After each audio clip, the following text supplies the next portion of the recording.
Howdy folks, and welcome back to World of Warships with Rear Admiral Jingles. So, I was going through some of your replays today, and I came across this one. And purely by virtue of, well, I was going to say purely by virtue of the very impressive result, and it is a very impressive result, but it's not just the result, it's the way that Mjester here gets the result. I can sum it up for you by simply saying that this guy has balls of steel. He's recently taken advantage of the new Research Bureau feature to reset his progress to the Russian Tier 10 destroyer, the Grozovoi, which is why we now find him grinding through the Tier 5, the Podvoisky. So, for the benefit of those of you who perhaps haven't played the Soviet line of destroyers, both of them, at least from the Tier 7 Minsk, where the line splits in two, ending with either the Khabarovsk or the Grozovoi, what's to like and what is not to like about this Tier 5 non-premium Soviet destroyer?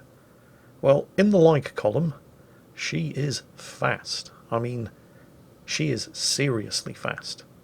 With a base speed of 42 knots, you stick a speed flag and engage the engine boost, and this thing will top out at over 47 knots. In fact, I think it's 47.6. Now you might be sitting there thinking, well, that's nothing compared to some of the French destroyers. Yeah, the high-tier French destroyers, when they're running their engine boosts. Not down here at Tier 5, they don't. The French Tier 5, 6, and even 7 destroyers are positively pedestrian by comparison. So with that amount of speed available, it's no real surprise that even without running the engine boost, Mjester has made it into this capture point at Charlie well ahead of any of the opposition. Now that impressive speed does come at a price. The overall handling of the ship is not particularly good. It's got a kind of slow rudder shift for a destroyer, and the turning circle is pretty big. Bearing that in mind, you can see that Mjester is already positioning himself to beat a hasty retreat should he be detected and this capture point become contested. The other downside of the Podvoisky, and this is something that's common to almost all of the Russian destroyers, it's not very sneaky at all. However, the Tier 5 destroyer on the enemy team is the French Tier 5, the Jaguar, and that's concealment is almost as bad as his. The only real thing that he can expect to be comprehensively outspotted by is the Fubuki. In any event, the Jaguar has been spotted right over on the other side of the map, and if the Fubuki was loitering around here, he certainly wasn't getting close enough to spot anything. Mjester has managed to capture Charlie uncontested. Meanwhile, up ahead, enemy Grafspie's been spotted, and you can often tell a lot about the tactical situation in your immediate surroundings based on the way enemy ships are sailing. That Grafspie looks as if he was heading towards Charlie, saw that it was being capped, looked at his map, realised he didn't have many teammates backing him up, decided he didn't like those odds, and is attempting to disengage. Now, of course you can't really know that just based on the way the Grafspie's sailing. It could just be that he's completely run out of ideas and doesn't really know what else to do. But if you were to go from the assumption that his only backup and support is the Iron Duke back there, and he's charging forward not because he's got tons of backup, but because he doesn't want to turn and give broadside to the cruisers in front of him, you can put yourself into a position like this, where you can take advantage of the broadside target that he's giving you. Podvoisky, armed with 5 Russian 130mm guns with very hard-hitting armour-piercing shells, scored some good hits on the Grafspie while it was broadside, switched to high explosive. Now that it's angled, it's just hit the Königsberg with some of its torpedoes. He's going to be switching back to the armour-piercing right after this salvo, as the Grafspie gives broadside again, and with the Grafspie's guns swinging around in this direction, now would be the time to pop the smokescreen, which of course encourages the Grafspie to fire at the Murmansk behind Mjester rather than at Mjester. He's going to have to watch out though. He's going to have to be careful though, because the Grafspie may still have a torpedo launcher in reserve on this side, and unlike most other German cruisers, which only have 6km range torpedoes, and German battleships for that matter, the Grafspie's torpedoes have an 8km range, so there may be torpedoes on the way. Somewhat disappointingly, he hasn't really seen any big damage numbers on the Grafspie yet with the armour-piercing ammunition, despite the Grafspie being so obliging as to give him such a perfect broadside to shoot at. But with the Grafspie starting to angle, he switches back to the high explosive, There are a couple of other things he's going to have to pay attention to here. The Graf Spee may get close enough to hydro him if they don't put him down fast. And the Iron Duke is also getting perilously close. Although that may end up being more of a problem for the Iron Duke than for Mjester. And yep, sure enough, as predicted, there are the Graf Spee torpedoes. And he anticipated them coming in plenty of time to slip between the two outermost. The Graf Spee is dead. And Mjester is now inside suicide range of the Iron Duke. Why do they call it suicide range, Jingles? Well, in order to torpedo anything in a Russian destroyer, you have to get suicidally close. And yep, Mjester just took the spanking of his life from that Iron Duke. His torpedoes only have a 4-kilometre range, well inside his surface detection range. On the bright side, it means that it's very difficult to actually miss something with your torpedoes when you're that close. But that kind of works both ways. It's very difficult for anything to miss you with its guns when you're that close. If you like destroyers with long-range torpedoes, you'd be well advised to stay away from the Russians, because that situation doesn't change until Tier 8, where the Ognavoy gets 10-kilometre range torpedoes, and the Kiev is still stuck with 4-kilometre range torpedoes as stock, but can upgrade to 8-kilometre range torpedoes. Although if you weren't lucky enough to get the Tier 5 Premium Gremyashki as part of a pre-order package before the game went live, which is Tier 5 and has 8-kilometre range torpedoes, you can hand over some cold hard cash and get the Tier 7 Premium Leningrad, which also has 8-kilometre range torpedoes. Of course, Mjester's in the Podvoisky, so 4-kilometre torpedoes are all that he has, and while he did take the Iron Duke down, that close-range encounter, single salvo from the Iron Duke, took more than half of his health off. However, you might have noticed that when Mjester was firing his guns had a blue tracer. This means that he's using Alexander Ovechkin, the Russian version, not the American version obviously, as the captain of his Podvoisky. And Alexander Ovechkin comes with an enhanced survivability expert skill, which explains why he has almost 15,000 health to begin with, well above the standard 12,700 that the Podvoisky normally comes with the upgraded hull. Without that captain and that skill, he'd be down to about 5,000 health now. And having that captain and that skill is going to prove critical in the latter half of this battle. Meanwhile, the overall situation is less than good. The enemy team are ahead on kills, and they've just flipped one of the caps, leaving them in possession of 2 to Mjester's team's 1. Which means while they are ahead on points, they're not going to be ahead on points for very long, unless they can start sinking things. And right on cue, here comes an enemy cruiser, who for no good reason that I can think of, was sailing towards safety, and then decided to pull a U-turn, which left him broadside to a salvo from a Tier 5 Koenig, the German battleship, which should have instantly deleted him firing through that channel there. There he goes again, but of course the Koenig's firing high explosive, so the Kirov survives for a few more seconds. But a few more seconds is all that guy's going to get. You can see just how dangerous this 130mm AP is. And there's kill number 3. Now, notwithstanding what I said earlier about the Graf Spee, I wouldn't read too much into the actions of the Kirov there. I mean, it'd be tempting to assume that he abandoned his escape to freedom and was persuaded to pull a U-turn because he ran into a whole bunch of backup coming the other way, and maybe we can expect to see half a dozen Tier 6 battleships appearing behind him, but realistically, I think it's probably safer to just assume he suffered a sudden, irreversible and fatal rush of shit to the brain. Anyway, the Kirov kill has given the team a bit of breathing space as far as the points are concerned, and this end of the map is now fully secure. However, the team are down by 1 kill, and the Normandy up there broadsiding the Fuso is doing his level best to make sure that's 2 kills. And the enemy team do still have 2 caps. And this one I have no explanation for. The Fubuki, spotted at 10 kilometres. The stealthiest ship in this match got spotted at 10 kilometres. He must have been firing his guns at somebody. However, he's not alone. There's a Pensacola back there, and you really don't want to get shot at by 8-inch shells of any description. So watch how Mjester deals with this particular conundrum. He's gone unspotted, but he's killing his throttle to keep the island between himself and the Pensacola. He gets detected again as he rounds the island, unloads into the Fubuki, but he's only having to fight the Fubuki. Oh, that would be a detonation. However, while the Fubuki never got to fire a shot, he may have launched torpedoes. So best not to just charge blind around the corner of the island. Instead, keeping an eye in the direction of where the Fubuti's torpedoes would have been coming from if he managed to get any away. He's very careful to maintain distance from the Pensacola while keeping the island between himself and the Pensacola while he was spotted. And in the process, he's flipped the cap. That's 2, just in case you haven't been keeping count. Meanwhile, in a development that shocked and stunned absolutely nobody, the Normandy who was broadsiding the Fuso has in fact been obliterated. The Fuso, however, is now in a bit of a sticky situation. He's kind of isolated up there, doesn't have an awful lot of support. And there's a Leander in a smoke screen up ahead of him. The Leander is doing the sensible thing and emptying his torpedoes in the Fuso's direction, and it looks like he scored, I think, 2 hits.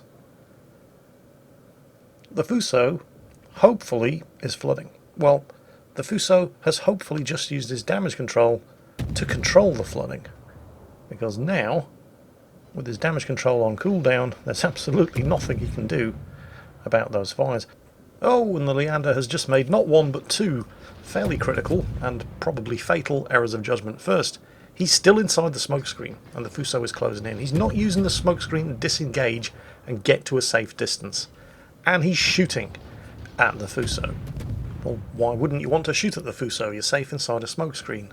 No, you're not safe inside a smokescreen, because cruisers have a significantly worse penalty to their stealth than a destroyer firing from inside a smokescreen, and the Fuso can see him, and the Fuso has just erased him. Admittedly, the Fuso is probably not going to survive that. He is burning quite merrily and there are more shots coming in, but for the moment at least, it's 4 against 6. The Leander really should have used that smokescreen to disengage and keep himself alive, but hey, good news, the Fuso is down. Bad news, the enemy Jaguar has sunk the New Mexico, so the enemy team still enjoy a 2-kill advantage. It's now 3 against 5. So what is a hard-working Tier 5 Soviet destroyer to do in the face of this kind of situation? Well, find more ships to sink, obviously.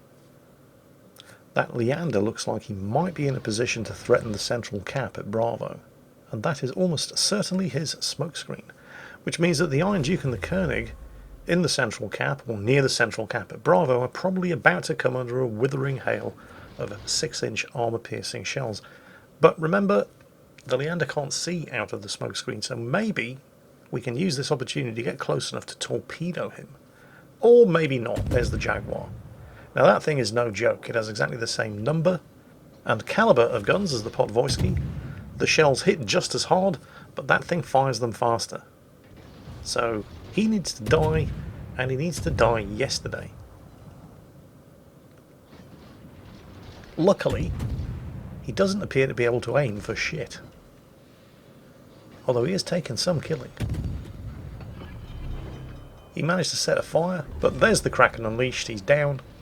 Damage control puts the fire out, and there's nothing within shooting range, so Mjester has once again gone undetected. So, what to do? Let's see. Still got 3 charges of smoke. Engine boost is on cooldown. Damage control is on cooldown. The Normandy is very, very shortly going to be in shooting range. And the Leander, occupying a smokescreen tucked into a channel between 2 islands, probably doesn't actually have line of fire. So, let's start shooting up a Normandy. A little risky, but while he is detected, it's only the Normandy that actually has a line of fire to him, and his guns are all pointing in another direction.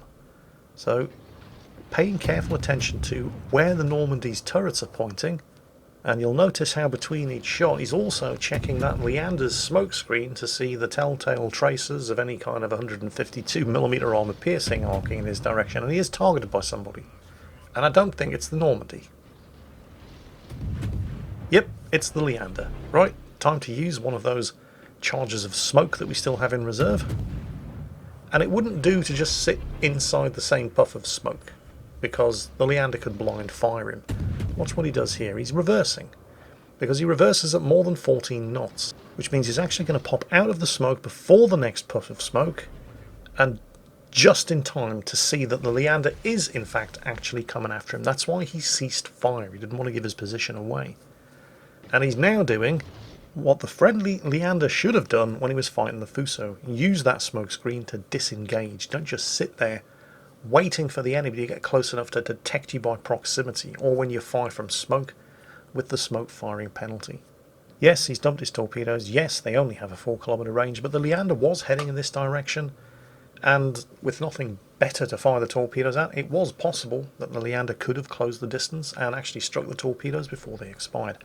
And now with the engine boost up, he is getting the hell out of here. Oh, the Leander's been spotted. And with the smoke screen active, nobody has line of sight to Mjester.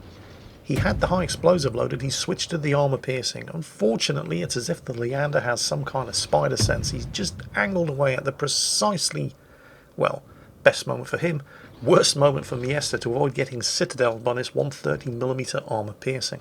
Mjester switched back to the high explosive, not expecting the Leander to pull a 180. Armour piercing would almost certainly have scored citadels there. It's probable that the Leander has just dumped torpedoes, but into the smoke screen, rather than in Mjester's direction. And the turn means that only his rear turrets are actually in a position to fire, but, well, that's still 4 152mm guns. And the 2 forward turrets are going to be pointing in this direction before too long. Mjester is taking one hell of a risk here. The captain of that Leander appears to be a significantly better shot than, well, anybody else who's bothered to put some shells in the general direction of Mjester's ship so far in this match.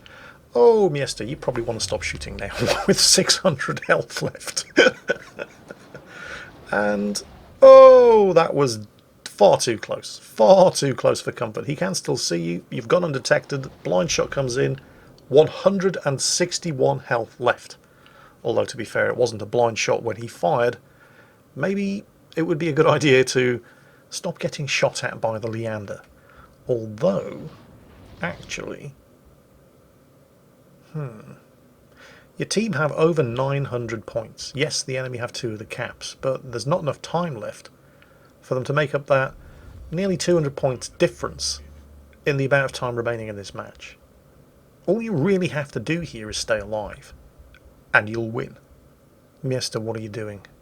Well, actually, Jingles, I've loaded the armour piercing since the Leander has now given me a perfect broadside, and I'm waiting to see where he's firing, and if it's not at me, I'm going to citadel him. And I can probably get a couple of salvos into him before he swings those turrets around. And since I know roughly how long it takes a Leander to turn his turrets, I can have the smoke screen ready to go. Well, that's all well and good, Mjester, but I mean, that guy's demonstrated that he knows how to shoot, and blind firing is actually a thing. Well, that's all well and true, Jingles, but as you've probably noticed, I have balls that are so big I have to carry them around in a wheelbarrow. But Mjester, your team's at 952 points. They could still win this, they just have to sink 2 of you, and you're going to die if somebody so much as farts in your general direction. And the Koenig over there is on perilously low health as well. Ah, but what's life without a bit of adventure? All the same, I take your point about that Leander being a pretty good shot, so let's not make things easy for him. Here's what we're going to do. Watch this. He's actually outside of the smoke screen. This is sneaky as all hell. He can still see the Leander, and his rear 2 turrets are the only ones that can actually get clearance around the side of the island. The Leander is still blind firing the smoke where he thinks he is, because, hell, with a cruiser closing in on a destroyer, why wouldn't you be in the smoke? Well, that's why he's not in the smoke, because the smoke is where the Leander's shooting. Balls of steel, I tell you. And you know what? There's 1,000 points. Risky as all hell, but it paid off. You know, Mjester, if you keep playing like that, I don't think it's going to be too long before you've got your Grozovoy back. Everybody else, I hope you enjoyed that, and I hope you learned a thing or two from it as well, because that was absolutely fantastic. And that's it for today. So, well, what can I say? As always, take care, and I'll catch you next time.